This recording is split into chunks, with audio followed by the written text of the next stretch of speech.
प्रशासन के दोहरे रवैये के बारे में, प्रशासन के अधिकारियों का जुल्म के बारे में, क्योंकि अधिकारी हमारे आसपास ही है। मैं आप सबकी तरफ से कहना चाहता हूं कि सत्ता आती जाती रहती है, आप भी रिटायर हो जाओगे। समाजवादी में तो कभी रिटायर होते हैं, नहीं तो कभी दोनों छोड़ते हैं। हम दोनों रिश्ता साथ में निभाएंगे। अगर आप हमारे साथ अन्याय करोगे, अगर हमारे हक की लड़ाई में हमारा साथ नहीं दोगे, हम ये नहीं कह रहे हैं कि हम कोई अपराध करें तो हमें बचाओ, लेकिन जिस तरह लगातार हम सुन रहे हैं, अगर ये रवैया रहा तो मैं समाजवादी पार्टी की तरफ से वादा करता हूं कि हम आखिरी दिन तक वही रिश्ता निभाएंगे जो आप यहाँ से रिश्ता बनाकर जाएंगे, और रिटायरमेंट के बाद भी वो रिश्ता निभाएंगे, आपको खोजेंगे। साथियों, बड़ी बातें हुई पार्लियामेंट में, बाढ़ की बातें हो रही थी।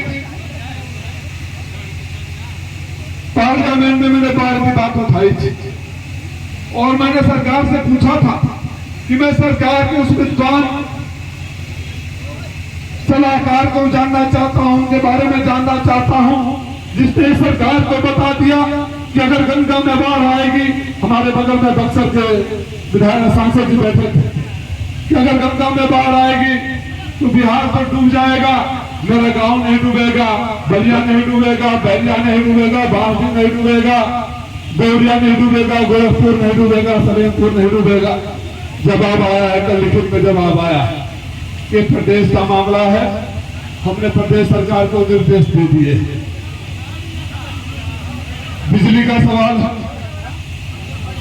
इस पर शायद हम लोगों का ध्यान नहीं गया।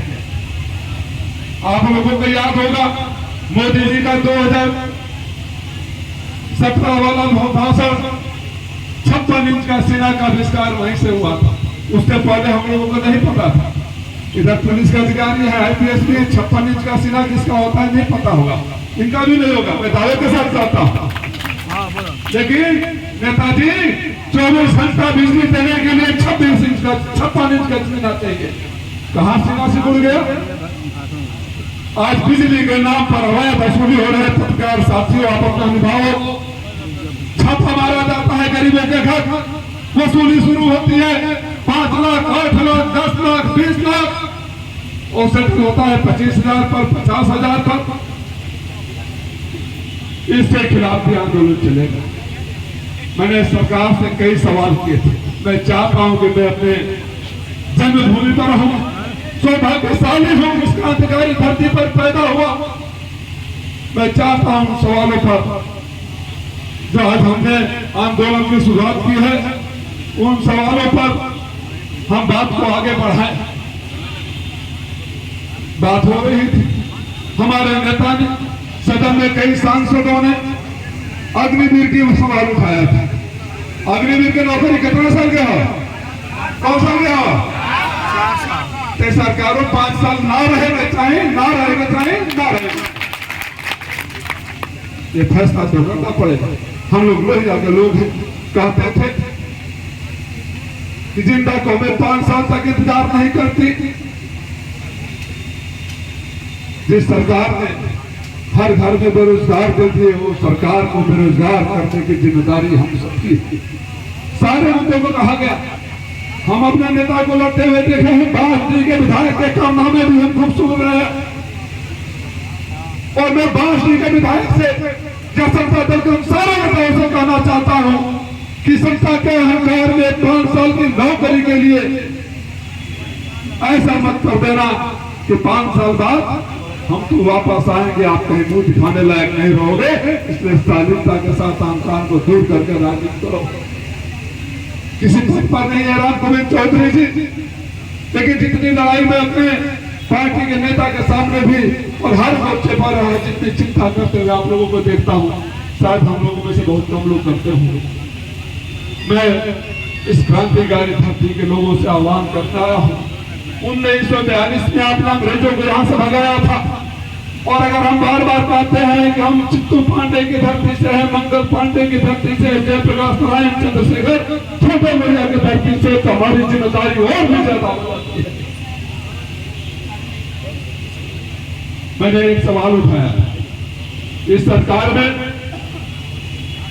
जब भी सरकार खड़ी होती है प्रधानमंत्री कहते हैं 2 करोड़ रोजगार दे दिया। 3-4 महीने पहले प्रधानमंत्री जी का बयान आया था कि 3 साल में 8 करोड़ लोगों को रोजगार दे दिया। अगर 8 करोड़ का रोजगार दे दिया तो मेरे बलिया के लोगों को बताओ, जो सवाल मैंने पूछा था कि अब आप हर साल 2 करोड़ को रोजगार दे देते हैं, देश में इतने प्रतिशत लोगों को गरीबी रेखा से ऊपर कर देते हैं, तो जो सालों से 5 किलो अनाज दे रहे हैं 80 करोड़ लोगों को, तो 79 करोड़ 99,09,999 क्यों नहीं होता? वो 80 करोड़ का आंकड़ा वही है, हर साल करोड़ों का रोजगार दे देते हैं। मैं वक्त ज्यादा हो गया है, सारे वक्ताओं ने अपनी बातें कहती, उन सारे बातों से अपने को जोड़ते हुए अपना वचन अपने जन्मभूमि के अपने विभागों को, नौजवान साथियों को, सामने बैठे पिताओं बहनों को देना चाहता हूं कि हम अपने गौरवशाली परंपरा को कायम रखेंगे। और अगर आपके आशीर्वाद से हम दिल्ली के सदन में पहुंचे हैं तो आपकी लड़ाई सड़क से लेकर सदन तक लड़ेंगे। और फिर आखिरी बात था सुधाकर का दो कि सरकार 5 साल नहीं रहेगी। धन्यवाद। जय समाज। बहुत बहुत धन्यवाद सांसद जी।